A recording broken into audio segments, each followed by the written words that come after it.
After my husband's funeral, the house we'd lived in suddenly felt so empty. It was bone cold.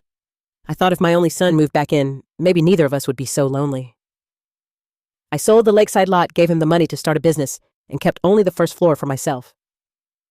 I believed that was an act of motherly love. I didn't know it was the start of a long nightmare. One morning my son set a paper on the table, his voice flat like a business call. $4,000 a month, Mom. If you want to stay, sign here. I thought I'd misheard. I'd given him this house. He just shrugged. It's mine now. Whoever lives here pays. I swallowed it, telling myself he was stuck and needed time. Until that night when I broke an old plate, my son slammed the table and shouted, "You broke the most expensive set. You should learn to pay for every mistake." I bent down to pick up the porcelain shards, my hand bleeding, then quietly set an envelope with $4,000 on the table. "Here's the price I pay for giving birth to you," I whispered. That night, I left carrying a legal secret he didn't know. I still held title to the land, and soon the day he learned, that would be the day he understood what it really means to pay. If you're still listening, tell me where you're watching from. Every comment you leave is another mark in this journey, and if this story has touched you, don't forget to hit like so it can reach even further. My name is Norah Whitman, 65, a widow after more than 40 years of marriage. My husband Harold died of a sudden heart attack early last fall. On the day of the funeral, Ethan gripped my hand and said he would never let his mother live alone. I believed him. I believed it so much that I cleared out Harold's room, wiped every frame, and prepared the small attic for Ethan and his wife Marissa to move in. At first, the house was full of laughter. Marissa cooked. Ethan helped me fix the front steps. I thought maybe I still had a family, but just 2 months later, everything changed. Ethan quit his old job, said he wanted to start a business with the money I'd given him. He brought home plans full of jargon I didn't understand, and every night he got drunk on whiskey eyes, dull like a stranger. Then one February morning, just after I made coffee, Ethan laid a pre-printed sheet in front of me. "Mom, starting this month rent is $4,000. I need clear rules." I froze. "Rent? Ethan, this is our home. It's my home now."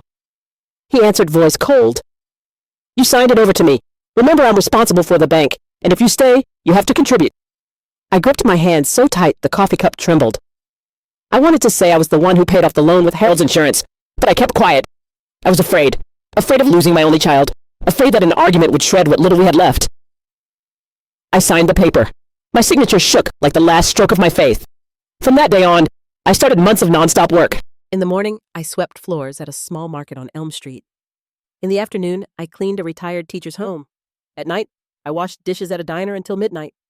At the end of every month, I put $4,000 in an envelope and set it on the kitchen table. Ethan never said thank you once I found a wine bill in the trash for nearly $500. And me, I cut back on bone medicine and ate instant noodles twice a day just to pay rent. Marissa spoke less and less.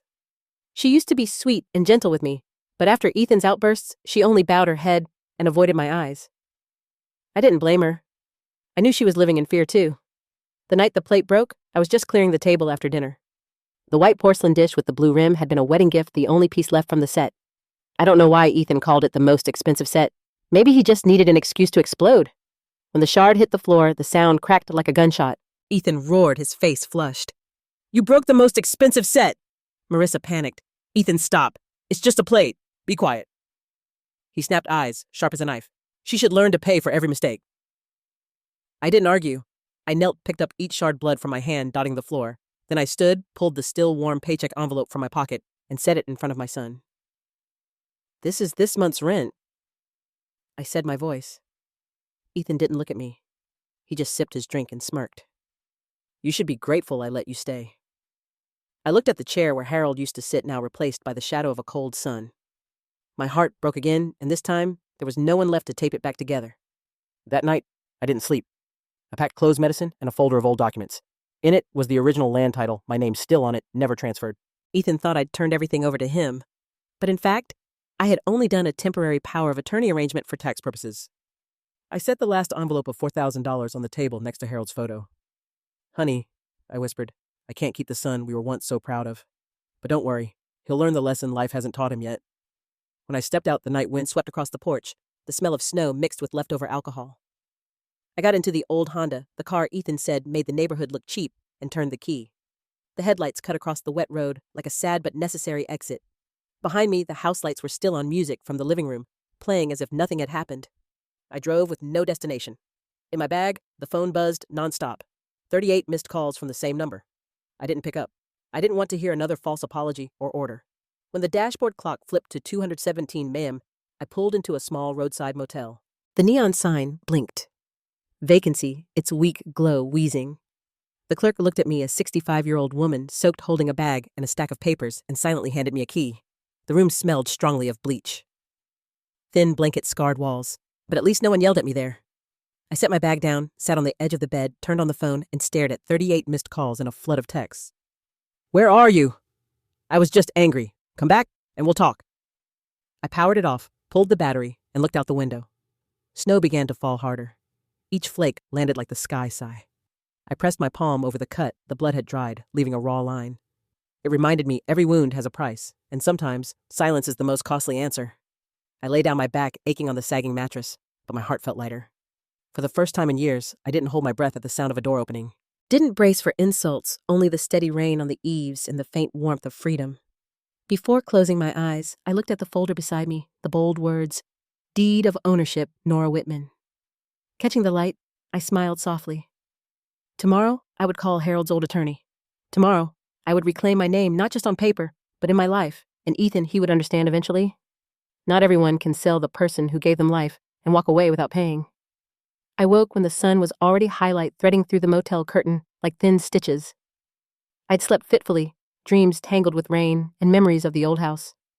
In the dream, I heard Harold laugh, a sound I'd forgotten. He said, "Norah, you were never a burden. You just forgot you have the right to be at peace." I sat up and made a quick cup of instant coffee from the lobby pack. Even cheap coffee still tasted like survival. I opened my bag and took out the land title, the one thing I kept like a charm. The line, "Deed of Ownership, Norah Whitman." It was clear and sharp. A reminder I hadn't lost everything. At noon, I drove the Honda out of town along Maple Street, where an old wooden sign read, "Rooms for Rent, Quiet Neighborhood." I pulled over. Inside a 2-story brown brick building with a small yard and a few sun-leaning cacti, a middle-aged man came out tall, a dusting of gray hair, metal frames on his glasses, plaid shirt, notebook in hand. "I'm Luis Ortega, the landlord. Here to see a room." I nodded, clutching my bag. "I need a quiet place, preferably long-term." "Second floor 3B, he said, husky but kind voice. "Nothing fancy but clean. I don't ask many questions, just pay on time. Don't bother neighbors. No old gas stoves. Rent is $9.50 a month, minimum 6-month lease. Not negotiable." I followed him up the steps. The wooden stairs creaked. The room was small, floors worn. A crack on the wall ran like a vein of time. But when he opened the window, the light spilled in clear pale gold, washing over my face. I stood still. I couldn't remember the last time daylight touched me without someone yelling. "How do you like it?" Louise asked, watching carefully.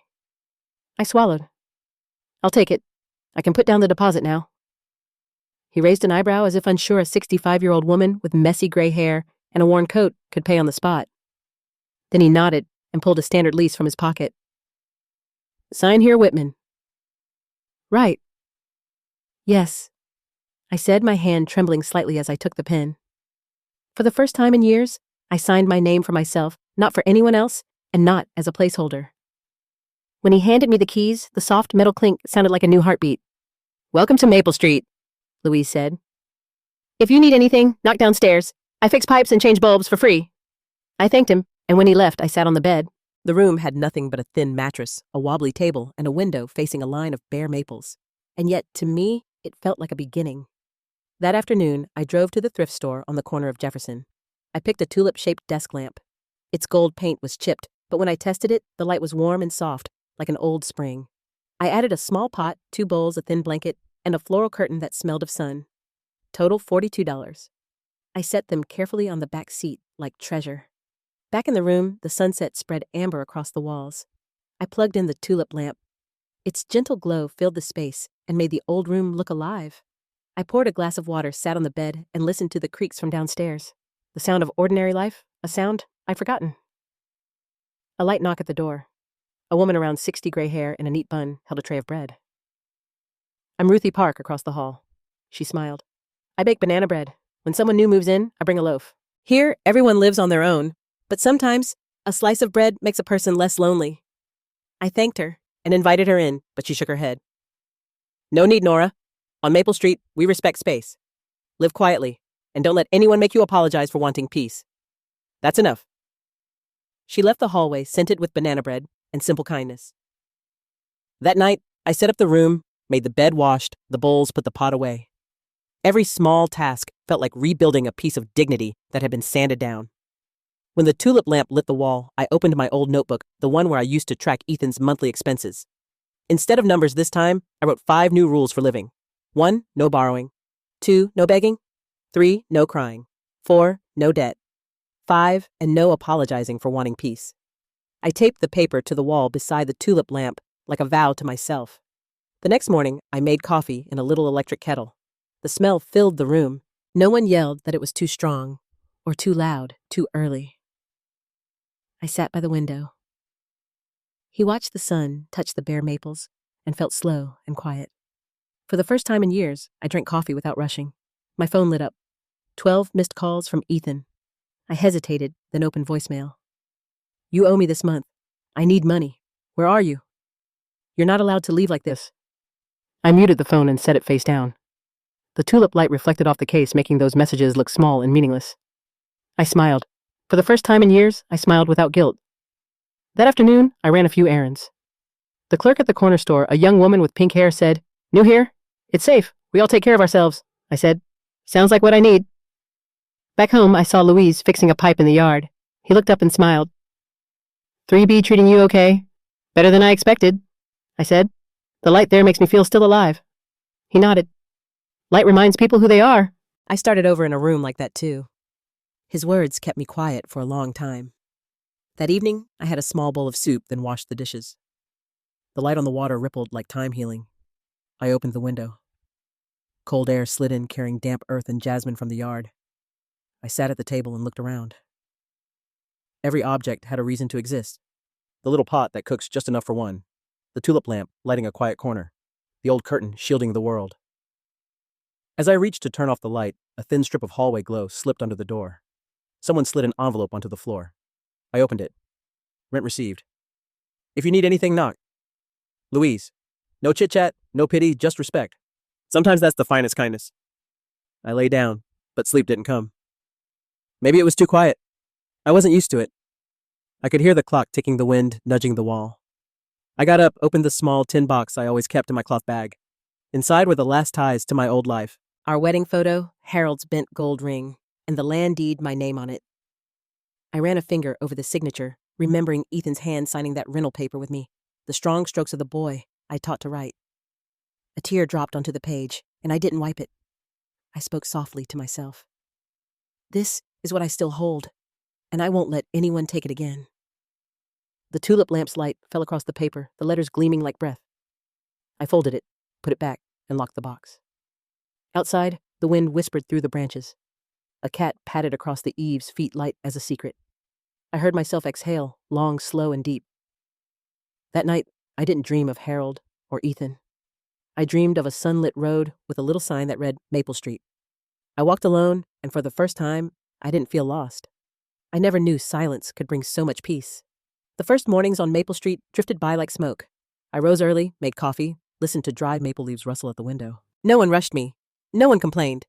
The coffee smelled too strong. It was just me and enough space to breathe. After 2 weeks, I decided to drop 2 of my jobs. My back's nightly ache reminded me I'm not 20 anymore. I kept only the cleaning work for 2 kind clients, a widowed piano teacher and a young couple with a new baby. They treated me with simple respect. They asked, "Are you tired?" instead of, "When will you be done?" At noon, I got home early and stopped by the little bakery on the corner. They knew my order: black coffee and a slice of banana bread. Each time I walked in, the girl at the counter smiled. "Miss Whitman, another beautiful day." I smiled back and thought, yes, because no one is there to ruin it. One afternoon, I sat by the window. Sunlight spilled across the wall, and I wrote a letter by hand. I wrote to Ethan and Marissa in a calm voice, without blame.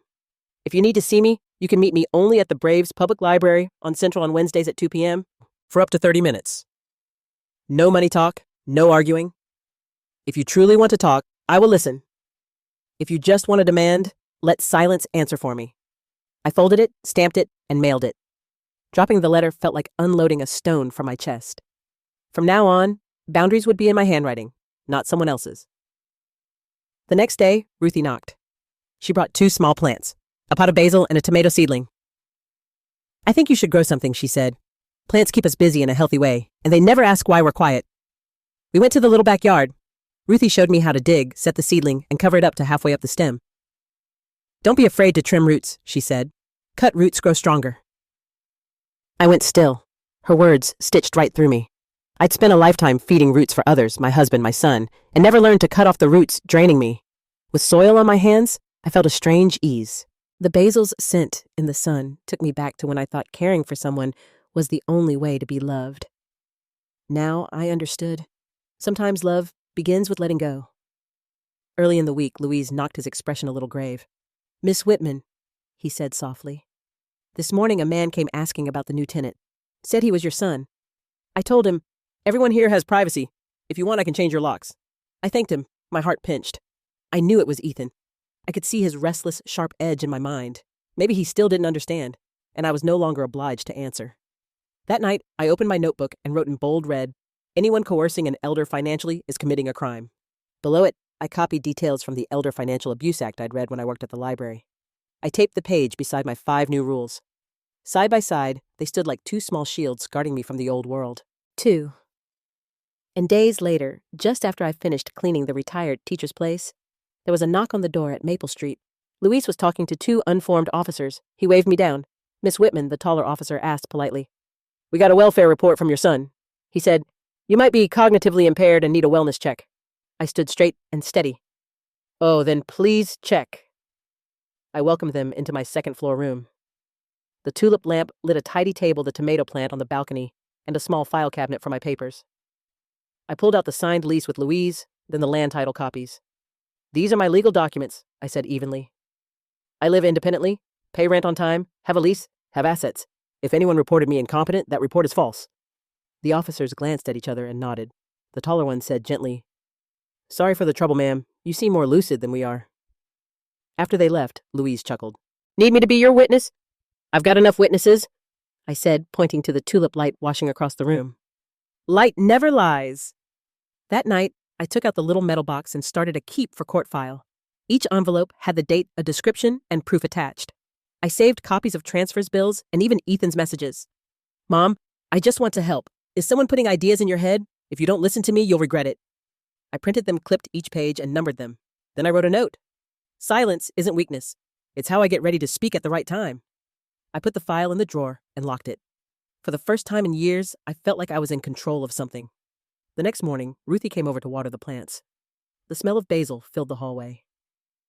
"Your plant's doing well," she said. "Just don't overwater it." I laughed.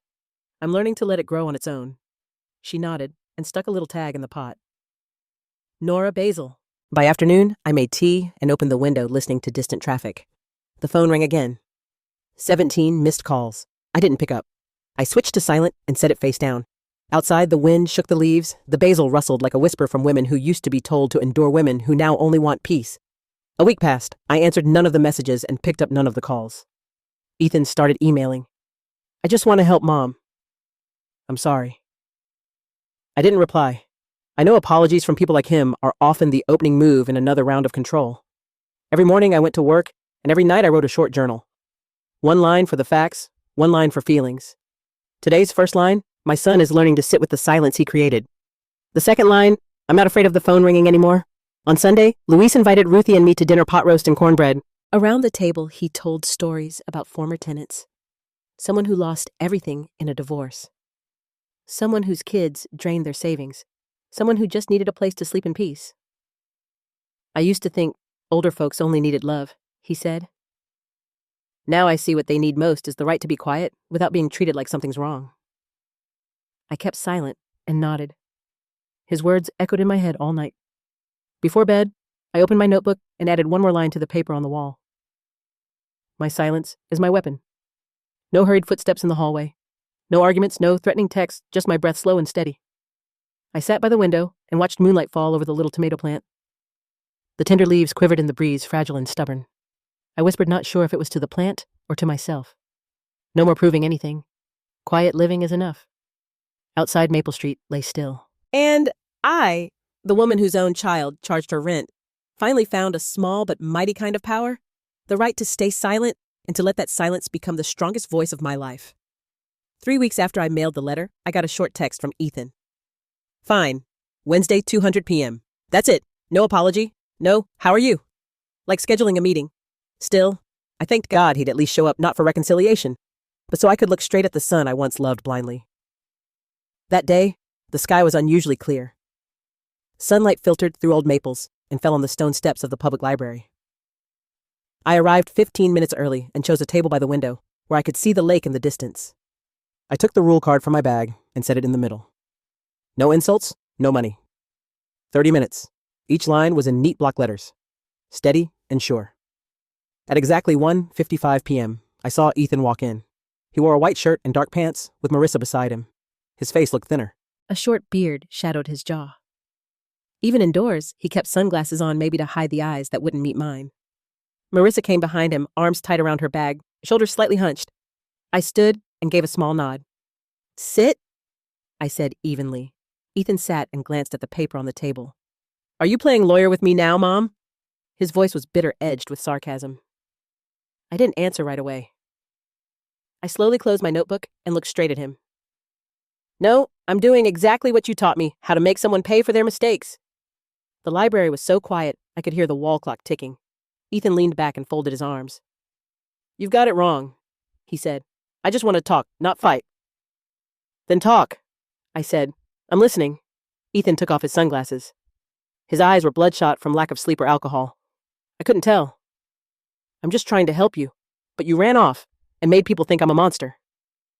"No one thinks you're a monster, Ethan," I said gently. "You chose actions that make people think that." Marissa stayed silent, eyes down. Her fingers clutched the strap of her bag. Ethan shot her a look, his voice dropping, loaded with blame. "See, you did this. You pushed her to leave." Marissa shook her head, whispering, "No, Ethan, be quiet." He snapped loud enough that a few people turned. I set my hand on the table and kept my voice calm. "Ethan, I left because of you. Because I don't recognize you anymore. No one pushed me." He laughed, a harsh sound with no joy. "I charged you rent, sure, but it was the only way to teach you reality. You can't lean on other people's feelings and responsibilities forever. You need to know the value of money." I looked at the boy who once begged me to take his picture by the Christmas tree, who once held my hand, learning to ride a bike, now sitting like a creditor. "The value of money?" I asked softly. "I worked 40 years so you could study, so you could live in the house you call yours. I don't need lessons on money's value. But I did learn something else. When love has a price tag, it isn't love anymore." He went quiet, then scoffed. "You're blaming me, so you don't have to admit you're weak." I held his gaze. "Maybe you're right," I said slowly. I was weak to believe that enough love could stop someone from hurting me. I glanced up at the clock. 21:17 p.m., 13 minutes gone. We still have 17 if you truly want to talk. Ethan took a breath, his hands shaking. "Mom, I just want you to come back. The house feels empty without you. Marissa misses you too." I looked at Marissa. She didn't speak. I could see the fear in her eyes, not of me, but of her husband. "If you really missed me," I said softly, "you wouldn't have turned the house into a place I had to pay to stay. If you missed me, you wouldn't use insults, call the police, or send threats. You miss a mother you think you own, not the mother who actually exists." Marissa lifted her head, lips trembling. "Mrs. Whitman, I'm sorry." I nodded. "You don't owe me an apology. Both of you lived in a house where no one told the truth." Ethan slapped the table.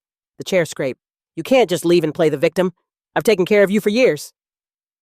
I stayed, even never raising my voice. "No, Ethan. I took care of you, and you repaid me by turning me into a tenant." The air went heavy.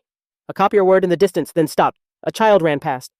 Rubber soles thudded hollow on the floor. Ethan jumped up and yanked the chair aside, banging it against the wall. Marissa flinched. "What do you want?" he nearly shouted. "You want me on my knees?" I sat still. My hands lay flat on the table. My eyes didn't leave his angry face. "No, Ethan," I said quietly. "I want you to take responsibility for what you've done." He froze for a beat, then shoved the chair away. The crash rippled through the library. Have you ever had to stay calm while a loved one was losing their temper? If you'd like, share a small detail. Your story might give someone the strength they need today. Marissa scrambled to set it upright, murmuring, "I'm sorry. Sorry." Ethan turned and walked out, shoulders tight. I stayed put. The librarian glanced at me worried. I gave a small smile and shook my head. "It's okay," I said. I checked the clock. 2:30 p.m. Exactly 30 minutes. I folded the rule card, slid it into my notebook, stood up and walked out slowly. Outside, the sunlight was still honey gold. I strolled the brick path and breathed deep. By the lake, a few kids fed the ducks. I remembered when Ethan loved that how he laughed when crumbs stuck to a duck's beak. Now that laugh lived only in memory out of reach. I sat on a bench and opened my notebook. My hand shook a little, but the letters were clear. I wrote, for the first time, my son was angry, and I wasn't afraid. I paused and looked at the words. Each one felt like a small stitch in an old wound, and for the first time, I understand real strength. It isn't in shouting, it's in staying quiet. Back on Maple Street, Ruthie was watering the porch plants. She saw me and smiled. Did it go okay? He came, then left, I said simply. She nodded and didn't ask more. Your basil has 3 new leaves, she said softly. They know how to stand tall, even after the roots were trimmed. I looked at the pot and saw myself small and steady. Night fell. I sat alone by the window and kept writing. The tulip lamp cast warm gold over the table. My shadow climbed the wall. A thin woman, gray hair, bright eyes. I added one last line for the day. When he threw the chair, I stayed seated, not because I was scared, but because I'm strong enough not to prove anything. I closed the notebook and set it in the drawer. Outside Maple Street was still as paper. I heard the wind in the trees and the faint trace of basil in the air. I poured myself a cup of tea. Heat filled my palms. In the mirror, my eyes met my own. No more shaking, no more dodging. I smiled a little. For the first time in years, I knew I'd won. Not with words, not with the law, but with calm. 3 days after the library meeting, I thought things would settle. Ethan disappeared from view. Marissa didn't call or text. I told myself maybe he was tired. Maybe he'd begun to think. But then on a gray afternoon in early March, just after I finished cleaning the piano teacher's place, there was a soft knock at my door on Maple Street. When I opened it, a woman around 40 stood there. Wavy brown hair, a long cream coat, polite face, with tired eyes. Are you Norah Whitman? She asked, voice low. I am, I said. And you are? She took a long breath. I'm Emily Sutter. You don't. I know me, but I used to date Ethan. Hearing that name, Ethan spoken by someone else, still weighed on my chest. I let her in. The room was full of late afternoon light. Basil from the porch drifted through the window. Emily sat on the edge of the chair, gripping her purse like she was gathering courage. I came because I think you should know, she said quietly. Your son is still doing the same things. The same? I asked carefully. Conning relatives, forging signatures, making debts look legit, she said, then met my eyes. Ethan's working with a man named Victor Hale. He specializes in making debt look legal with family powers of attorney. I kept silent, heart pounding. Those 2 words, power of attorney, cut like a blade through old memories. I'd signed one for Harold once, so he could make a short-term investment for our future. When it collapsed, I lost nearly all our savings. Harold cried and said it was for the family. I forgave him. And now, my son was repeating it. Emily pulled a packet from her bag. You should see this. A photocopy of a pawn slip with a scroll under the name Norah Whitman. That handwriting wasn't mine. He used your name to open a secondary line of credit. She said he used your file as backing for a loan through Victor Hale's pawnshop. I know because I saw the original on Victor's desk. When I asked, he said, Ethan has the right to use that name. I gripped the table. The room spun for a moment. I don't live with him anymore, I said. I didn't sign anything. But in this system, if there's a signature, they believe it. Emily nodded. I know. He used my name once too. By the time I realized it was too late. I lost almost $20,000. I looked at her feeling both pity and fear. Why are you helping me? She pressed her lips together. Because I loved him once. I believed this time will be different. But people like Ethan don't know what different means. They only repeat. I don't want to see you pulled under. I went quiet. The slanting light drew our shadows on the wall. 2 women from different generations with the same wound. Who did Ethan learn this from? I asked almost to myself. Emily sighed. Maybe from the person he admired most. I let out a tired laugh. From his father. The words dropped like a small stone, but the echo was loud in my chest.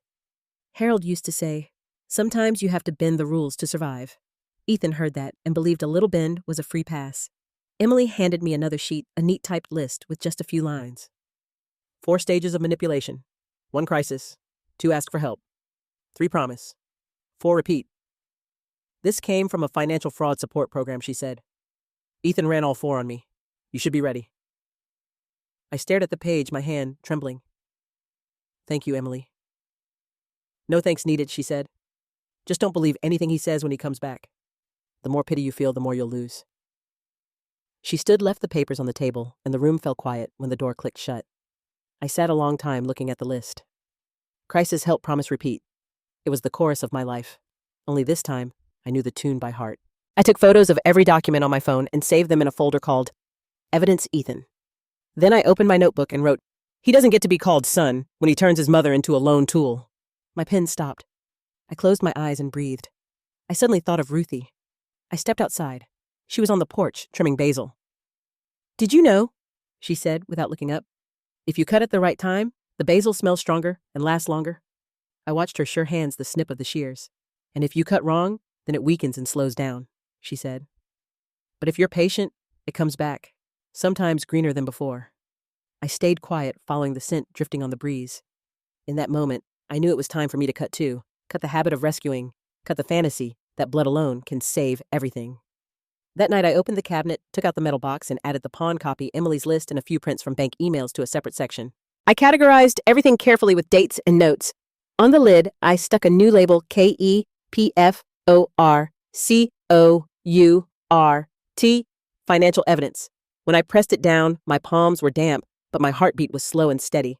I wasn't the woman who shook under her son's yelling anymore. I was turning fear into action. I made tea, sat at the table, and watched the tulip lamp glow on the window. The little room felt like a cocoon, and I liked something about to emerge. Late. The phone lit up. A text from an unknown number. "Mom, I know you met Emily. Don't listen to her. You don't know the whole story. I'll explain." I set the phone down without answering. A moment later, another message. "I'm just trying to help you get out of debt. Everything I do is for you." I looked at the screen and let out a small laugh. Crisis, help, promise, repeat. The circle had closed. I locked the phone and put it in the drawer. For the first time, I didn't feel hurt. I felt awake. The next morning, I went over to Ruthie's place. She was turning the soil for a new tomato bed. "I want to plant a few more," I said. "Maybe there's too much ground going unused." She smiled. "Do it. The better the timing of your care, the sweeter the fruit." I rolled up my sleeves and dug alongside her. The mud was ice cold, but it felt real. Every so often, Ruthie glanced up at me. "Got something on your mind?" I just said, "I'm learning how to keep my roots from spreading the wrong way." That afternoon, Louise brought mail up to me. Someone left an envelope. No name. I opened. Inside was another pawn receipt, also in my name, dated more recently. At the bottom, a scroll. "Please don't make a scene, Mom." I held the paper, and my chest went cold. So Ethan had stepped in deeper than I thought. I sat at the table, opened my notebook, and wrote, "My son doesn't need saving anymore. He needs consequences." I looked at my hands, the calluses from work, the small cracks from time. I closed them into a fist. The hand that once raised and fed is now ready to cut to the root. Outside the window, the wind shook the basil leaves, and the scent filled the room, sharp and clean. I breathed in, then opened the file box and arranged each piece of evidence in order. When I shut the lid, the metal clicked dry and final. But to me, it was the sound of waking up. I knew I was entering a new phase, the kind where love steps back and justice takes the lead. And somewhere in the dark, Victor Hale, a man I hadn't met, surely had already heard the name Norah Whitman. On Monday morning, a light rain fell. I was making coffee when I heard a knock. Louise stood outside with a few more envelopes. He handed them to me with a smile. "Bank mail for you. Looks important." I dried my hands and opened one. Inside was a statement and a bold headline that made me go still. "Co-signed loan notice, $42,000 US. Below it, my name, Norah Whitman, and another under co-signer, Ethan Whitman, filed by Victor Hale." I sat down, my hands cooling every printed letter cut like a blade. I had expected something like this, but not this fast. I flipped the page to the signature line. Under authorization of co-barrel rower was a shaky signature trying to imitate my handwriting. If you weren't careful, you'd think it was the real scroll of an elderly woman with unsteady hands. I sat very still. Then I took a long breath, folded the letter, and set it neatly on the table. No tears, no rage, only absolute clarity. At noon, I went to the print shop and asked the clerk to make 3 extra copies of the statement and 1 color print. She asked softly, "Want me to highlight the dates?" "All of them," I said, as clear as possible. After that, I drove to the bank. The service counter smelled like coffee and sanitizer. Keyboards clicked steadily. I explained. My voice even, "I'm the victim of financial fraud," My son used my name to co-sign a $42,000 loan. I did not consent. I'd like to file a fraud report and place an official credit freeze. The banker looked startled, then nodded. Please fill out this form. We'll process it right away. I filled each box carefully and slowly, like I was writing my freedom back into place. When I reached the witness section, I paused and looked at her. Can I have a witness sign from outside the bank? Of course, as long as they know you personally. I smiled. I know just the person. That afternoon, I found Louise downstairs painting the fence. Do you have a minute? I asked. Sure. What's going on? I handed him the papers. I need a witness. Just a signature stating I live here. I'm clear-minded, independent, and fully competent. Any signature that appears elsewhere in my name is a forgery. Louise was quiet for a few seconds, then set the paint can down. All right. Do you have a pen? I gave him a blue pen. He signed, wrote out Luis Ortega address date, then met my eyes. People can fake a signature, but they can't fake the look in someone's eyes when they've been betrayed. I nodded. Thank you. I think this is the first time someone has stood on my side on paper. That evening, I called my sister June in Boston. Her voice shook after I finished. Oh, Norah, I told you to keep everything in your name. I did, I said softly. But he learned how to game the rules, just like Harold did. Silence.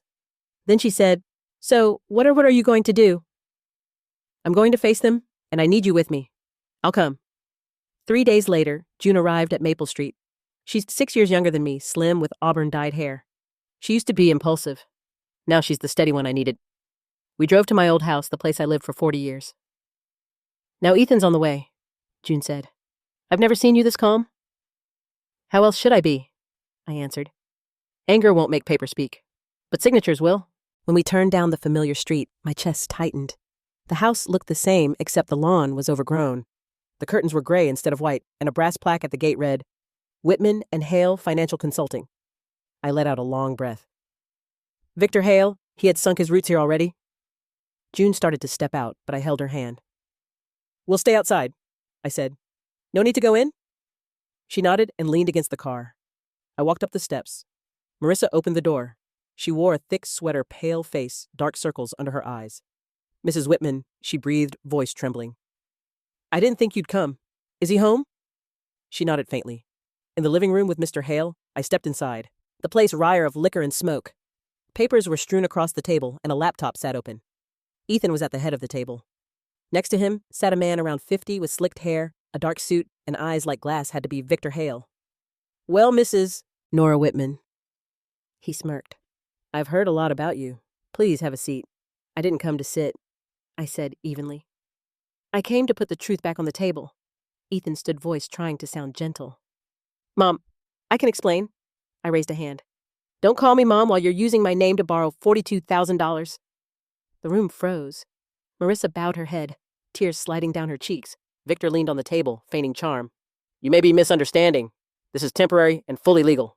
Ethan co-signed. And you? I pulled from my bag the property deed copy and the bank fraud report. This is the only legal ownership I have, I said, laying them down. And this is what I filed at the bank yesterday. I've also frozen my credit. You cannot use my name for any loan, Mr. Hale. Victor stared, a flash of irritation in his eyes. Ethan flushed. Are you threatening to sue me, Mom? I met his gaze calm. No, Ethan. I'm not threatening. I'm notifying. Victor let out a dry laugh. You're making a big deal of nothing. You'll make people think your son is a criminal. I shrugged. If they think that maybe it's because he's acting like one. Marissa broke down. Ethan, please stop. He snapped. Be quiet. Then to me, hard and flat. What do you want? I gathered the papers and put them back in my bag. I want you to understand that everything you're building on lies will collapse. I won't have to lift a finger. I turned to go, feeling Victor's stare, slick, cold, and human on my back. At the door, I paused and spoke softly but clearly. Remember this. The law may be slow, but it always arrives, and when it does, it doesn't knock. I stepped onto the porch. A light wind moved the dry leaves at my feet. June was still there, watching me with worried, proud eyes. You okay? She asked. I nodded. Okay, more than ever. We got in the car. In the rearview mirror, I saw Ethan at the door and Victor turning back to the table, his mouth moving. I didn't care anymore. As we left the street, the breeze slipped in through the window with the smell of fresh grass. Trees swayed in the light. For the first time in months, my hands didn't shake. June said softly, "I've never seen you this strong." I smiled. "It's not strength. It's just the papers have started speaking for me." I didn't say anything else. The road stretched ahead. The sun was gentle, and I felt like I'd closed a long chapter 1 of fear, guilt, and compliance.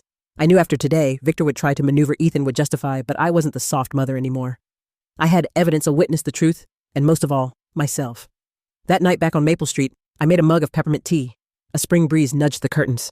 I opened my notebook and wrote the day's final line. March 10th.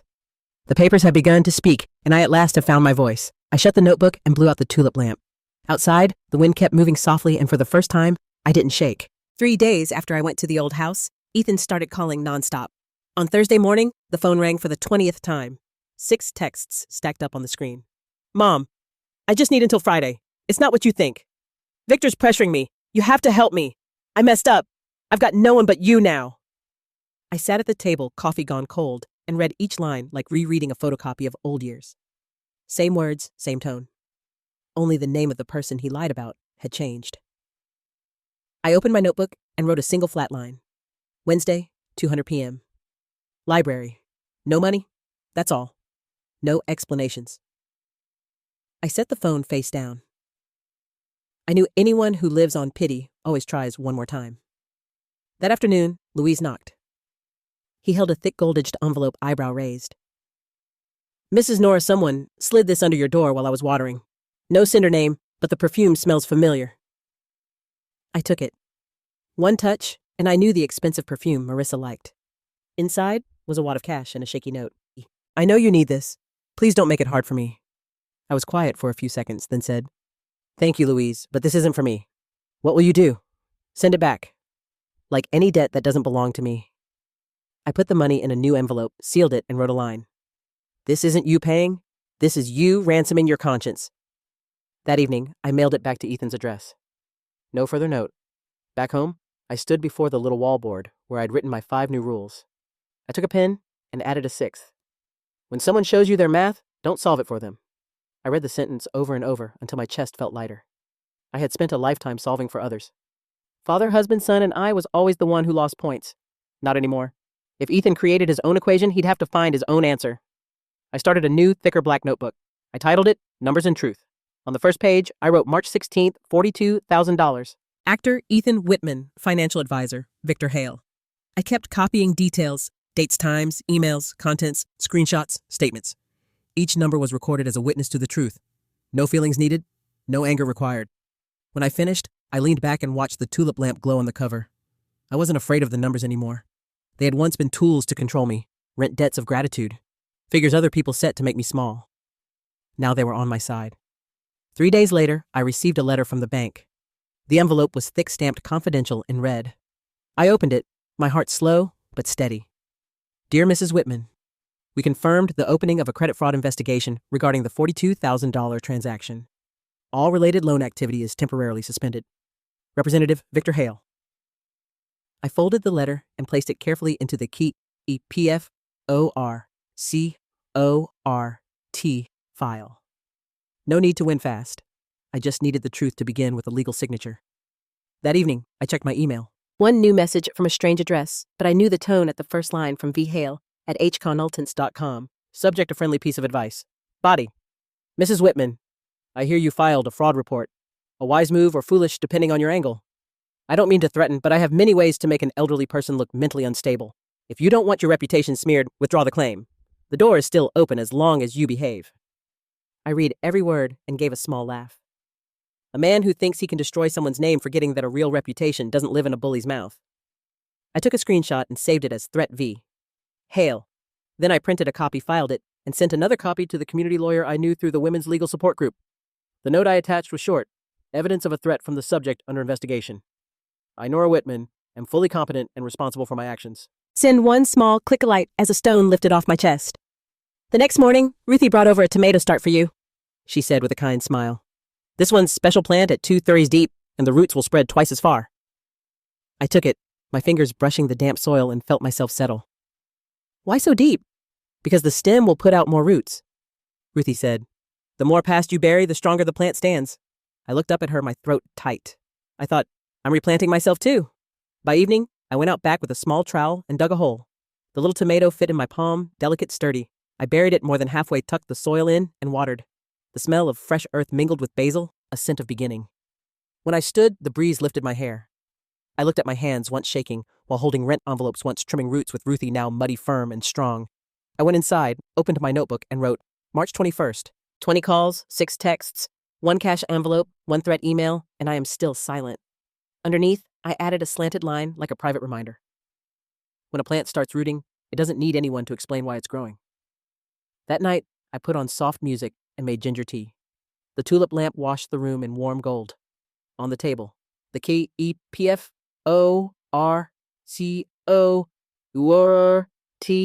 file, set tidy, like the journal of someone who has learned not to step back. The phone lit up one more time, the day's last text from Ethan. I don't want you against me. I'll lose everything if you keep this up. I set the phone down and wrote in the margin. You lose everything, not when others leave you, but when you lose your character. I closed the notebook and turned off the light. Outside, rain slid over the roof, drop after drop, slow and steady like my heartbeat. I don't know what tomorrow will be, but I know this. Every collapse starts with messages like these. And when the guilty begin to beg, it means the ground under their feet has started to crack. I closed my eyes, breathing in the scent of young tomatoes and basil, the smell of honest life, and of a woman growing roots again from her own pain. On Wednesday afternoon, the air was still a thin veil of sunlight draped over the city. I reached the library 15 minutes early, not from eagerness, but to steady myself. I chose a seat near the window, where I could see the maples just beginning to blush red with early spring. Light fell over the page in my hands, and the line seemed to breathe. At exactly 2 huzzers, the chair beside me was still empty. 5 minutes passed, then 10. I was about to close the book when the library door swung open. Ethan walked in. He looked nothing like the last time I saw him. Thinner hair slick with sweat, dark circles under his eyes, wrinkled shirt. In his hands was an old baseball cap crushed out of shape. He glanced around, saw me, hesitated, then walked over. Sorry, Mom. I'm late, he said, his voice. I nodded slightly. It's fine. 10 minutes isn't something I keep score on with. He pulled out a chair, sat fingers laced, index finger tapping the table. Without looking at me, he spoke softly. I just need to borrow a little some gas money. I'll pay it back. I swear. I looked straight at my son's face, the one that once made me proud, now only tired and bitter. I took a pen and a blank sheet from my bag and placed them in front of him. Right, I said gently. He looked up, a flicker of hope in his eyes. So you'll help? No, I said. Write a plan, not a loan request. Tell me what you're going to do with your life besides asking. That stopped him cold. Then his face shifted from confusion to anger. Are you making this hard on me? He growled, slamming his hand on the table so hard my notebook flipped open. I closed it, my voice steady. Hard isn't punishment, Ethan. Hard is a lesson. If you dodge the lesson, life will retach it at a higher price. He clenched his fists, breathing fast, then shot to his feet. You always think you're right. Always preaching while you have no idea what I'm going through. Maybe I don't know everything, I said slowly. But I know one thing. People who take responsibility don't need pity. He stayed quiet for a few seconds, then turned and left without looking back. I remained seated, watching his figure fade past the library's glass door. No pain, no anger, only a long, empty space. And in that space, I was no longer falling. That night, around 8:00 p.m., I heard noise in the alley. I pulled the curtain and looked out.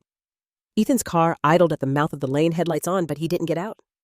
He just sat there, head down, hands gripping the wheel. I didn't go outside. I turned on the tulip lamp and read by the window like any other night. The warm light spilled onto the glass, just enough for him to see me calm, clear. Okay. 15 minutes later, the headlights cut. The engine's rough hum faded into the calm dark.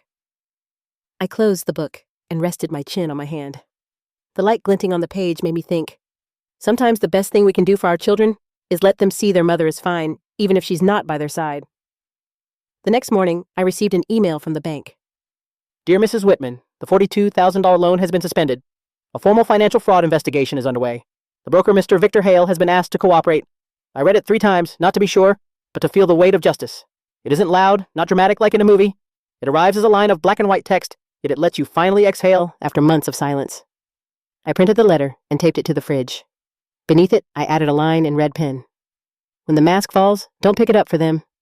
Below that, I taped an old photo. Me, Ethan at 10, and my husband on a summer trip to Oregon. All three of us laughing, sunlight on our shoulders, white shirts, bright. I stared at it for a long time. Back then, I thought love could cover every mistake. Now I know love isn't helping someone put their mask back on. In the afternoon, while I was making tea, Louise brought up the mail. "You've got a letter from Marissa." I was surprised. Marissa, my daughter-in-law, who once stayed silent while her husband hurt me, had written by hand. The envelope trembled in my fingers. The ink smudged with tears. "Mrs. Norah, I'm sorry. I don't know where to begin. I was afraid of him. Afraid of the anger, the control, and the lies. When you left, I thought you were weak. Turns out you were the only truly strong one. I heard Victor is under investigation. Ethan blames everyone, including me. I don't want to live in that house anymore. I'm leaving and starting over. Thank you for showing me silence isn't always losing, Marissa." I folded the letter and set it on the table. Relief spread through my chest. Not triumph, but a blood. Sorrow finally put down. I took a pen and wrote a small note back to her. "Marissa, I wish you a true life, owing no one, fearing no one. Let the past blow away like dust on the wind. Norah." I slipped it into an envelope and sealed it. For the first time in years, I felt myself forgive without needing to forget. That evening, I opened Numbers and Truth and added a few short lines. March 28th, Ethan came to the library 10 minutes late. Asked to borrow gas money? I gave a pen, not money. Left without looking back. Victor under investigation. Marissa leaving the house. At the end, I wrote, "The price of waking up isn't money. It's the necessary loneliness that buys you freedom." Night fell. I sat by the window watching the streetlight reflect on the basil leaves outside. I heard insects, the wind, and a soft quiet like an old blanket around me. No one calling, no one begging, no one owed. Only me, a 65-year-old woman learning to live light, honest, and enough. I made a cup of chamomile tea and smiled, remembering what Ruthie said that morning, if you want a plant to thrive. You have to know when to pinch back the branches. Maybe I was doing that with my life, snipping the painful limbs so the rest could live. At 11 p.m., I turned off the tulip lamp. The warm light faded slowly, leaving the room in gentle dark. I lay back and stared at the ceiling and thought, maybe tomorrow I'll wake early, make coffee, and write Ruthie about planting a few more tomatoes. A small beginning, but a real one. And somewhere out there in the dark, I believed Ethan was seeing that last glow from the lamp. Not a light to guide him, just a quiet signal. His mother is okay, even if she's not waiting. A knock sounded through the still night. The first 3 taps were light hesitant, then harder urgent, like a scared heartbeat. I opened my eyes and looked at the clock. 5:10 a.m. M. Outside was still dark. The path misted over.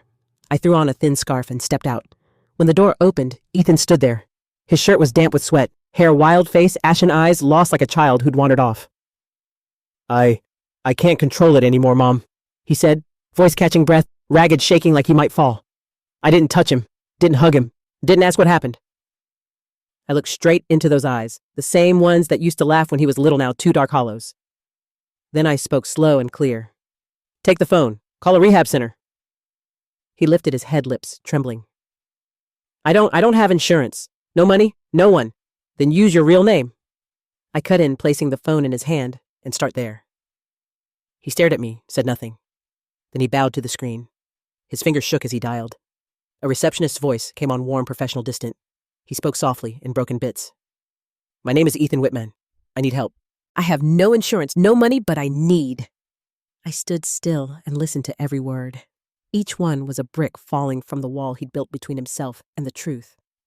The call lasted under 3 minutes. When he hung up, he looked at me ashamed and desperate. "They said they can take me this morning, but I don't know how to get there. My car's outside." I said, "Let's go." We drove in silence. The road was empty, the amber lights stretching ahead like a thin ribbon of hope. Ethan sat in the passenger seat, hands laced, head bowed. I glanced over and remembered him at 16, sitting beside me after passing his college entrance exam, smiling so wide the morning sun looked brighter. Now in that same seat sat a man collapsed inside his own life. When we pulled up to Northbridge Recovery, he turned to me. "Mom, can you come in with me?" I shook my head. "No, you have to walk through that door yourself. If I go with you, you'll never learn to stand." He was quiet, eyes lowered. I unlocked the door and nodded at the white building. "Go. They're waiting." He hesitated a few seconds, then opened the door. As he walked, he staggered like someone who'd lost his map. I watched until he disappeared inside. A young nurse came out and asked me, "Ma'am, are you the patient's emergency contact?" I looked up, my voice light as a breeze. "No, put selfie is." She nodded slightly and didn't ask more. I turned away and headed for the car. The morning wind slipped through my shirt cold to the skin, but I felt lighter. For the first time in years, I didn't have to save anyone. That afternoon, the phone rang. The nurse's voice came through calm but warm. "Mrs. Norah, just letting you know, patient Ethan Whitman is demanding to leave. He says he's not used to it and can't stand it." I drew a long breath and closed my eyes. "Thank you, but if he leaves, please tell him, don't come to my house." There was a pause on the other end. Then she said softly, "I understand. I'll note it." When I hung up, I stood still. Late light fell through the window onto the small wooden table, the same spot where I once set a rent envelope. I remembered how that felt. Blood on my hand, emptiness in my chest. Now my hand still trembled, but for something else letting go. That night, the phone rang again. I hesitated, then answered. The same nurse's voice, low but kind. "Mrs. Norah, he changed his mind. He's staying. We've scheduled a 30-day program." I was quiet for a few seconds, then managed. "Thank you." After I hung up, I sat down and looked through the window where moonlight laid silver over the small pots on the porch. Then my tears fell quiet, light as mist. They dropped into the coffee I'd left half full, mixing into a taste that was bitter and warm. I didn't cry from pity or joy. I cried because maybe finally Ethan had hit ground, the place where no one catches you, where it's just you and your consequences. The next morning, I woke earlier than usual. The air was dewy, but not cold. I stepped onto the porch and made a fresh cup of coffee. Steam rose, sweet and bitter in the same breath. I touched the rim and realized last night's tears still lingered somewhere, blending with the coffee into something hard to name. Pain, gentleness, truth. I looked at the tomato plant Ruthie gave me. The leaves had climbed higher, the stem firm, a deep green. I smiled some things. Planted deep enough will grow without anyone pulling. After I rinsed the cup, I grabbed a sticky note and added it to the fridge right under, "When the mask falls, don't pick it up for them." I wrote, "When someone falls, let them hit the ground before they learn to stand." I stepped back and looked at the two lines side by side, one for the people I used to save and one for me. A soft knock sounded. Ruthie came by with a bag of warm banana bread. "I hear your son checked in," she asked quietly. "Yes?" I said. He called himself and signed his own name. She nodded, smiling gently. "That's good. People only really change when they see themselves at the bottom." I took the bag. The smell of flour and cinnamon filled the kitchen. "I still worry, Ruthie. Mothers never stop, do they?" "Never," she said. "But worry doesn't mean you're chained. It just proves your heart still beats." We sat on the porch, ate bread, watched the morning light spread over the neighbor's roof. There was a strange peace, not because everything was fixed, but because I'd stopped trying to fix it all. That night, when I wrote in my journal, I added April 2nd, 5:10 a.m. My son knocked on my door. I didn't open my arms. I opened the phone. I didn't rescue. I pointed the way. I paused, then wrote one last line. When someone you love calls himself the one who fell, trust that at least he's seen the ground. I closed the notebook, stood, and stepped onto the porch. A new moon was up the sky, quiet, only insects singing. I set my hand on the tomato pot and whispered, "We're both learning how to stand, aren't we?" Then I went back inside and turned off the lights. Darkness filled the small space, but inside me, the light of clarity kept burning. 10 days after the last call from Northbridge, my phone buzzed again. A text at 6 a.m. "Short plain, no pleading. I want to stay the full 30 days, Ethan." I stared at the screen for a long time. No more asked for money, no excuses. Just acceptance brief, but enough to tighten my throat. I replied with 4 words, "No money, only time." Those 4 words were my way of saying, I can't save you with my wallet, but I can be here with my time and my silence. I set the phone down and opened the curtains. First light slid through the glass and touched the note on the fridge. "When someone falls, let them hit the ground." I smiled. Maybe Ethan had hit it, and this time for real. 2 days later, a thick envelope with a red stamp arrived in the mailbox. I opened it, hands slightly shaking. "Dear Mrs. Whitman, after verifying signatures and records, we confirm the signature in the $42,000 loan bearing the name Norah Whitman is forged. Liability for the loan reverts to the primary responsible party, Mr. Ethan Whitman. The broker, Mr. Victor Hale, is under criminal investigation, and all financial activities are suspended." I folded the letter and leaned back. Outside, a breeze lifted the curtain to brush my arm. A pleasant chill ran along my spine, not from weather, but from the feeling of being vindicated. No applause needed, no champion to defend me, just a piece of paper and a system that can read. 3 days later, Victor vanished. The police called with a few questions, then ended with, "He withdrew all funds and isn't at his listed address, but don't worry, the fraud case stands." I simply said, "I'm not worried. I just hope that someday he hits the ground too." One afternoon, while I was watering tomatoes on the porch, a car stopped out front. I looked up Ethan. He didn't look as wrecked as that morning. Shirt neat, clean-shaven, still a bit tentative in his steps, but something different in his eyes, the quiet of someone who has weathered a storm. "I got a weekend pass," he said, voice steady, neither forced nor begging. "I came to bring you this." He opened his hand. In his palm was the key to the old house, a worn silver ring with a small tag that read, Whitman 12. "I don't want it anymore," he said. "That house, I'm going to sell it. I don't want to live where it's all debt and lies." I looked at the key. For years, I thought it was a symbol of motherly love. Later, it felt like my own shackles. Now, resting in my hand, it was light as air. I only said, "Thank you." Ethan bowed his head, silent for a few seconds, then turned away. As he got into the car, I didn't add anything. I knew that sometimes love doesn't need a hug. It just needs timely silence and a nod. That evening, I set the key on the table beside my tea and the Numbers and Truth notebook. Then I wrote, "April 12th, my son returned the key. I took it, light as wind. Justice arrived, but what I saw more clearly was a person waking up." I closed the notebook, sighed, and turned on the tulip lamp. Its light washed the window frame and caught the dust in the air. The kind of light that makes an old room feel warm. The following week, the city library posted a notice. Free class. Managing finances after trauma. For those who've experienced scams, financial dependence, or economic abuse. I stood at the bulletin board for a long time. A small group of middle-aged women were reading it too, whispering to each other. I smiled and tore off the little tab.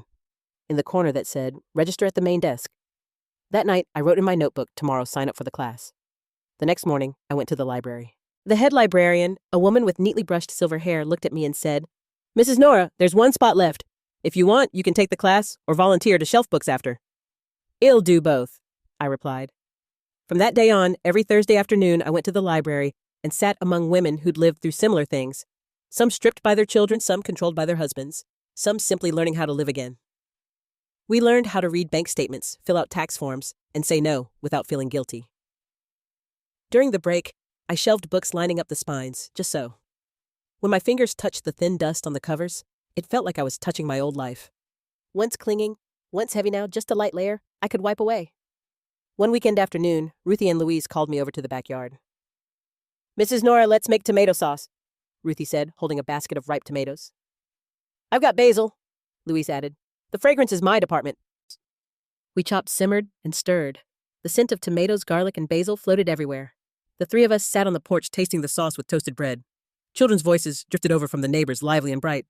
I looked up at the sky, pale blue, peaceful. Time itself seemed to slow its breathing. Louise took a sip of wine and smiled. "You see, Mrs. Norah, life is this simple, and that's when it tastes best." I nodded. "Simple living is the finest luxury. We only need a little, so long as that little is real." Ruthie laid a hand on my shoulder and said softly, "You've come a long way. Now you can rest." I smiled at the lines on my hands. "No, I'm just beginning a life where I'm in charge." That evening I went home, washed the cups and dishes, made tea, and opened the window. The scent of tomatoes and basil still clung to my hair and clothes. I looked at the old house key on the table. It still lay there, glinting under the light, like a piece of the past, rinsed clean. I don't plan to go back, and I don't plan to sell in a hurry. All I know is it's no longer a shackle. It's proof that even after losing everything, I can live again, clean enough and free. Night fell, and I wrote the last line in my journal. April 18th. Ethan says he'll finish the 30 days of recovery. I believe it not because of him, but because the truth has started to take root. I have a home friend soil to plant and time to live. I closed the notebook and looked around the small room, the place that had witnessed tears, fear, and then renewal. Now it held only light. I spoke softly, as if to my own life. Thank you for giving me a chance to relearn an old lesson that love doesn't mean enduring, and forgiveness doesn't mean forgetting. Outside, the wind mingled with the sound of children laughing under the neighbor's porch. I took a deep breath, dropped my shoulders, and smiled. At last, the true sun has appeared. Not the Ethan of the past, but the Ethan learning how to be a man. And as for me, a mother, I finally learned how to be a person for myself.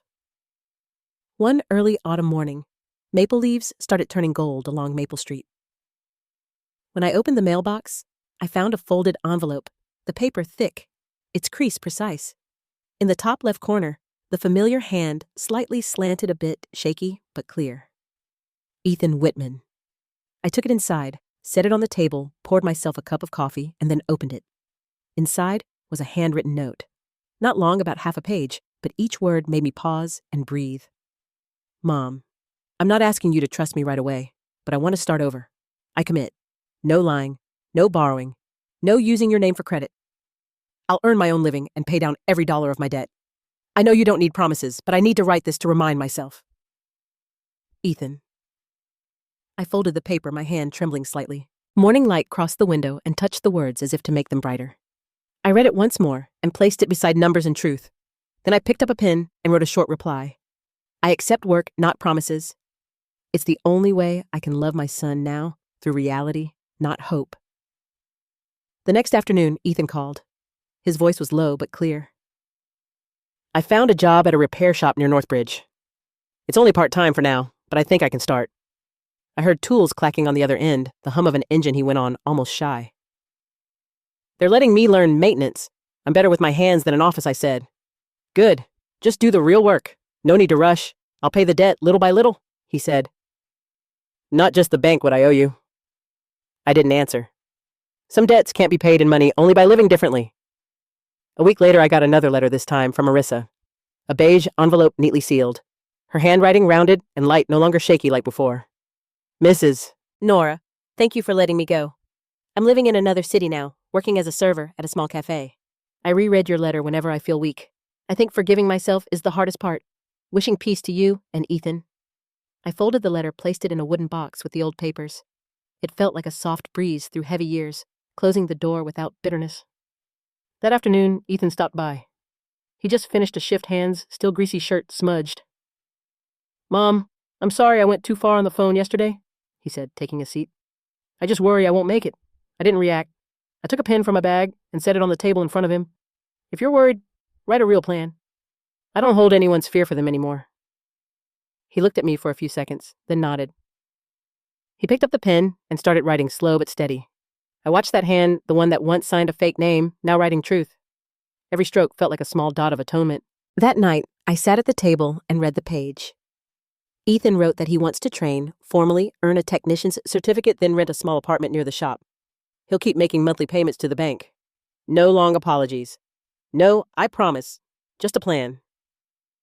I smiled, tucked the paper into a separate folder, and made a hot cup of tea.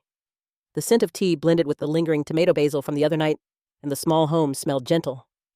The next day, I decided to buy a real wooden bed.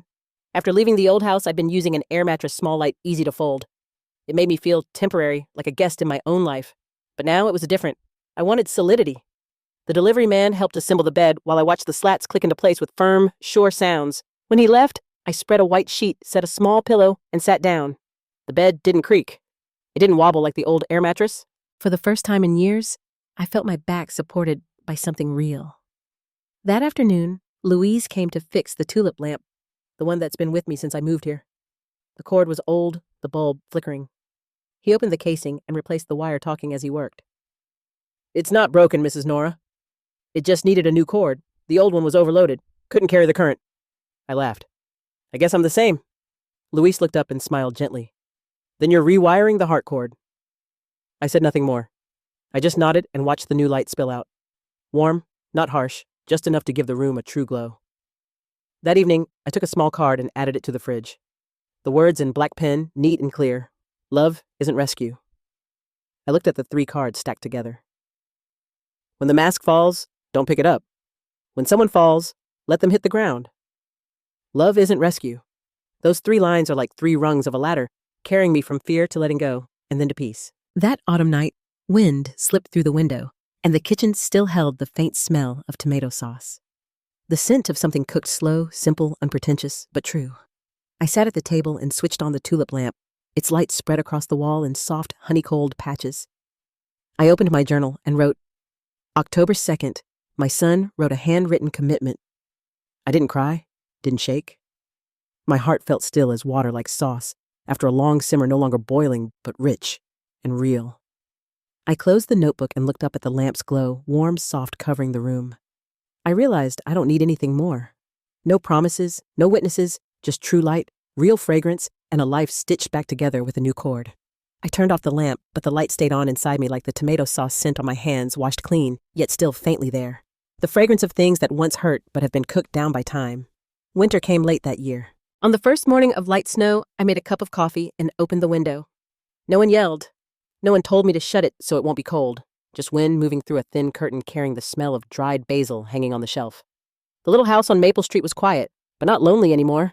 Ethan is different now. He finished rehab and works full-time at the repair shop. On weekends, he stops by not to ask, but to help. Today, he brought a bucket of compost he made himself and said, "For your garden, I think the tomatoes need a boost." Then he bent down and fixed the wooden drawer that had been loose for ages. Neither of us said much. I poured more coffee and set a cup in front of him. The coffee's warmth mingled with the smell of fresh soil and metal, the smell of real things. No more apologies, no more lectures, just two people repaying each other with honest labor. In the afternoon, after he'd gone, I sat at the table, opened my old notebook, and wrote one line. Timeline. The broken plate, leaving Maple, the library, the center tomato season. A short string of words, yet my whole year. Each word a marker. The broken plate, the start of the pain. Leaving, the first act of freedom. Maple, where I began again. The library, where I learned to manage myself. The center, where my son began to see light. And tomato season, the season of renewal. I closed the notebook and smiled. Maybe life doesn't need exclamation points, just small dots linked long enough to make a road. Another afternoon, while I was shelving books at the library, the librarian whispered, "Did you hear Victor Hale was arrested in another state?" I nodded, not happy, not gloating, just normal, like rain finally falling where it should. Tessa, the woman who used to partner with him, disappeared from view and from our stories. Maybe everyone has to go quiet at some point. A week later, Ethan sent me a handwritten letter. His strokes were steadier than before, like someone who'd learned to stand firm. "Mom, what I owe you isn't money. It's the truth. Thank you for letting me hit the ground so I could learn to stand up on my own. I don't know the future, but I know I'm not going back. Ethan." I read the letter, folded it carefully, and set it beside the old paper I once taped to the fridge. "Keep yourself now." Those 2 pages lay side by side. One from a mother, one from a son. Like 2 doors finally opened from the inside. On New Year's morning, I made coffee again, opened a brand new notebook, and wrote the first lines. Library garden soup, joy. Regular 5 simple words. No big plans, no grand goals, just the small things that make me want to live one more day. I understand now, freedom doesn't need drama. It needs quiet, like the warm breath of coffee in the air. Like morning light touching silver hair, with no one urging you to smooth it down. I put on my coat and stepped outside. Winter sun glanced off my hair, catching a little shine like fine wire. I walked slowly past the front garden, looking at the tomato plants, gone dry roots, still green. I knew when spring came, they'd sprout again. So will I. On the way back, Ruthie called from her porch. "Mrs. Norah, let's make more sauce sometime. Louise just planted more basil." I smiled and nodded. Next week, Winter needs something red to keep it warm. When I reached my door, I looked up at the noteboard that had hung there all year. It was old now, paper yellowing, corners peeling. I didn't take it down. Every word had become part of me. When the mask falls, don't pick it up. When someone falls, let them hit the ground. Love isn't rescue. 3 lines that taught me how to love, how to let go, how to live. And I know now the door is never opened by someone else. It opens only when you're ready to step through. That night, I lit the tulip lamp, the light reflected on the wall, golden as honey. I sat by the window and wrote the last line in the new notebook. First day of the year, I am forgiven. Not by anyone else, but by myself. I closed the notebook, set down the pen, and let it be. The home smelled faintly of tomatoes. The wind outside mingled with the room's warmth. I closed my eyes. My heart light, not because everything was perfect, but because I no longer feel I have to be. And if you're still here listening to the very last lines of this story, thank you. Not because you finished it, but because you stayed with yourself. If someday you have to choose between love and peace, I hope you're brave enough to choose peace, because love can sometimes make us lose our way, while peace will lead us home. I don't know where you're listening from, a far-off city or your own small kitchen, but if you're quietly smiling, leave me one simple line. I'm still here. So I'll know that even when the world is loud, There are souls breathing slowly with me. And if you want to keep going with me to hear more about standing back up for giving and the quiet seasons after the storms, please like, subscribe, and hit the bell. So each evening when I turn on the tulip lamp to tell a story, you'll sit with me again. Two old friends sharing a cup of tea, a deep breath, and a story just long enough to heal.